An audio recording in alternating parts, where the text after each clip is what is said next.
হয়তো বলবেন। আমি শুধু কয়েকটি কথা এখানে বলতে চাই।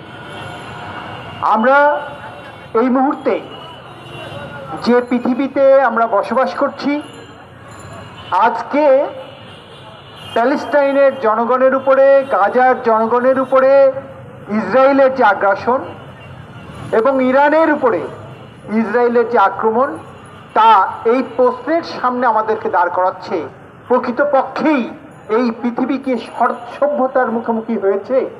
এই জাতিকে, মানব জাতি কি আজকে সভ্যতার কথা আমরা বলতে পারি?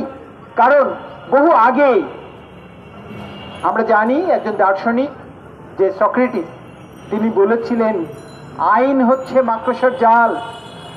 এই মাকড়সার জাল দুর্বল যে তাকে আঁকড়ে ধরে, আর যে শক্তিশালী সে ছিন্ন করে এটিকে বের হয়ে যায়। সক্রেটিসের এই যে বক্তব্য, সেই বক্তব্যকে যদি মিথ্যা প্রমাণ করা যেত, তাহলে মানব জাতি তার যে সভ্যতার যে জায়গাটি, সেই সভ্যতার জায়গায় আমরা পৌঁছাতে পারতাম। তাহলে আমরা যে মানব জাতির যে কাঙ্ক্ষিত সভ্যতা, সেই জায়গাতে আমরা পৌঁছাতে পারি নাই কেন?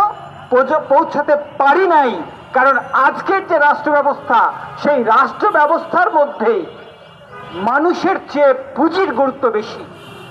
এবং প্রকৃতপক্ষেই ওই মধ্যপ্রাচ্যের যে তেল সম্পদ, গ্যাস সম্পদ, প্রাকৃতিক সম্পদ, সেই সম্পদটাকে নিয়ন্ত্রণ করার জন্য সেখানে ওই ইসরায়েল নামক রাষ্ট্রটাকে প্রতিষ্ঠা করা হয়েছে।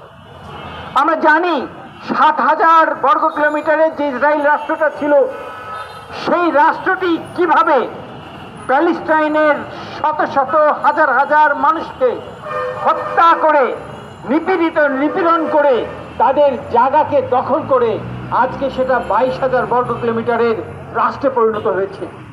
আমরা দেখতে পাচ্ছি যে মানুষকে ক্ষুধার্ত রাখা হয়েছে দিনের পর দিন, এবং সেই ক্ষুধার্ত মানুষদেরকে খাবার দেওয়ার জন্য ত্রাণ কেন্দ্রে ডেকে আনা হচ্ছে।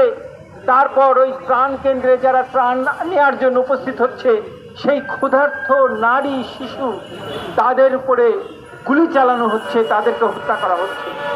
আমরা বলতে চাই, কোনো মানবিক মানুষ এই হত্যাযজ্ঞের পক্ষে বলার কোনো অবস্থান সেখানে নেই।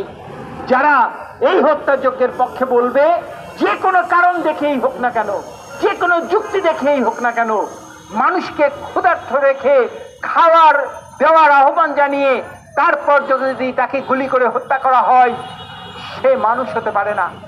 আমরা এই বিষয়কে কেন্দ্র করে যদি দেখি, যখন এই আধুনিক সভ্যতার বিষয়গুলো আসে নাই, যখন ওই ঢাল, এবং এই কথা বলে আমি আমার সংক্ষিপ্ত বক্তব্য। আন্তর্জাতিক আইন লঙ্ঘন করে ইসরায়েলের যে হামলা এবং প্যালেস্টাইনের, বিশেষ করে গাজার যে জনগোষ্ঠীর উপরে যে গণহত্যা চালাচ্ছে, তার প্রতিবাদে বাংলাদেশের শ্রমজীবী মানুষের, মুক্তিকামী মানুষের কথা বলার যে দল, বাংলাদেশের সমাজতান্ত্রিক দল বাসদ কেন্দ্রীয় কমিটির সংগ্রামী সাধারণ সম্পাদক, আজকের এই সভার সংগ্রামী সভাপতি সহ বাসদ কেন্দ্রীয় কমিটির সদস্য এবং বর্ধিত ফোরামের সদস্য সহ যারা উপস্থিত আছেন, সবাইকেই বাসদ, ঢাকা নগর এবং সমাজতান্ত্রিক শ্রমিক ফ্রন্টের পক্ষ থেকে সংগ্রামী শুভেচ্ছা জানাচ্ছি। সংগ্রামী বন্ধুরা, আমাদের নেতা